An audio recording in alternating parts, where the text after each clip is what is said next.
अस्सलाम वालेकुम। Recce centre Karachi में खुश आमदीद। मेरा नाम आमिर है। मैं psychologist, reiki master and therapist हूँ। आज का टॉपिक है वालिदैन अक्सर अपनी तवक्कुआत बच्चे के ऊपर डाल देते हैं। आज इस टॉपिक पे हम बात करेंगे।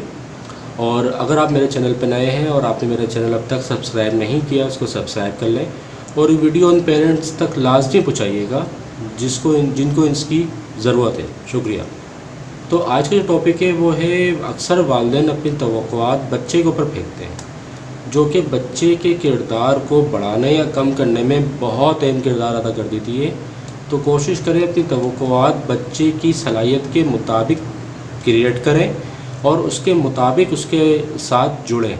मिसाल के तौर पर हर बच्चा दूसरे बच्चे से बहुत मुख्तलिफ है। अब मुख्तलिफ होने के साथ साथ उसकी शख्सियत, उसकी सलाहियतों में भी बहुत फ़र्क नज़र आता है। तो उसके हिसाब से आप अपनी तवक्कुआत बांधें। अगर आप कोई ज़्यादा तवक्कुआत बांधेंगे, अगर वो अपनी तवक्कुआत के मुताबिक वो नंबर ना ला सका, तो एतमाद में कमी के साथ उसकी सलाहियतों में कमी, एहसास कमतरी का भी शिकार हो सकता है, जो कि आगे बढ़ने के अमल को बहुत ज़्यादा मुश्किलात का सामना भी करना पड़ता है और उसमें बहुत ज़्यादा फेलियर चीज़ें भी नज़र आने लगती हैं। और हर बच्चा दूसरे बच्चे से मुनफरिद जहनी सलाहियतों का हामिल होता है, यानी कि हर बच्चे के अंदर जहनी जिस्मानी सलाहियतें बहुत मुख्तलिफ होती हैं। तो कोशिश करें बच्चे की तवक्कुआत बच्चे की सलाहियतों को देखकर बांधें।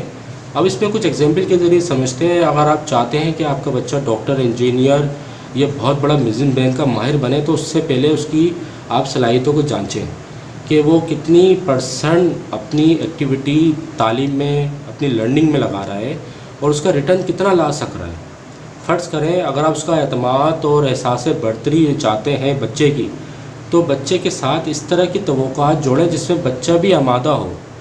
अब बच्चे पे आप लागू मत करें कि आपने इतने ही नंबर लाने।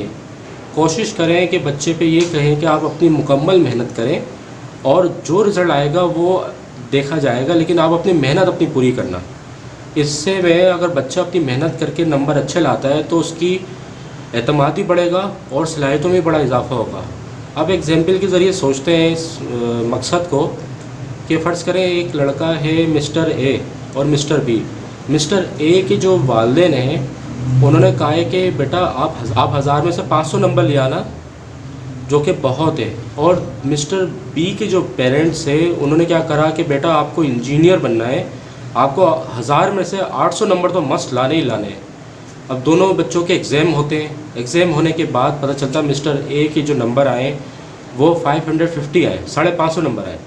तो वो बहुत ज़्यादा खुश होता है, उसके एतमाद में बड़ा इजाफा होता है। और जो मिस्टर बी है वो नहीं ला सकता, वो 700 नंबर लाता, 100 कम लाता बेचारा, लेकिन वो 800 के करीब लाता, लेकिन उसके एतमाद को ठेस लाजमी पहुँचेगा, क्योंकि उसको एक ख़ास टारगेट आपने दे दिया था बहुत हाई, जो कि उसकी सलाहियतों और उसकी यानी कि उसकी मेहनत के लिहाज से इतना नहीं था, लेकिन उसके अंदर वो मायूसी का शिकार भी हो सकता है, उसके एतमाद को भी ठेस पहुँचेगा। तो कोशिश करें अपनी तवक्कुआत बच्चे के साथ ऐसे तरीके से जोड़ें कि उसकी सलाहियतों पे असर ना पड़े और उसके एतमाद में कमी ना आए। क्योंकि अक्सर आपने ये चीज़ नोट की होगी कि हम बच्चों को जब मार्केट में लेके जाते हैं, उनकी साइज़ की शर्ट उनको दिलाते हैं, उनकी साइज़ के कपड़े उनको दिलाते हैं, उनकी साइज़ के शूज़ उनको दिलाते हैं, लेकिन जब उनकी जहनी सलाहियतों की बात आती है तो उस पर हम थोड़ा सा गाफिल हो जाते हैं। कोशिश करें बच्चे की सलाहियतों के हिसाब से उस पर टारगेट लागू करें और छोटे छोटे उसको रिवार्ड दें ताकि उसकी सलाहियतों में इजाफा हो। अब सलाहियतों में इजाफा होगा तो उसके एतमाद में भी फ़र्क नज़र आएगा।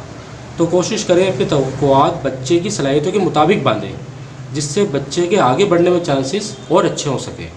उम्मीद करता हूँ ये टॉपिक आपको समझ में आया होगा। अगर आप किसी बच्चे की थेरेपी या काउंसलिंग कराना चाहते हैं तो आप मुझसे रब्ता कर सकते हैं। मेरा नंबर स्क्रीन पर शो हो रहा होगा। शुक्रिया।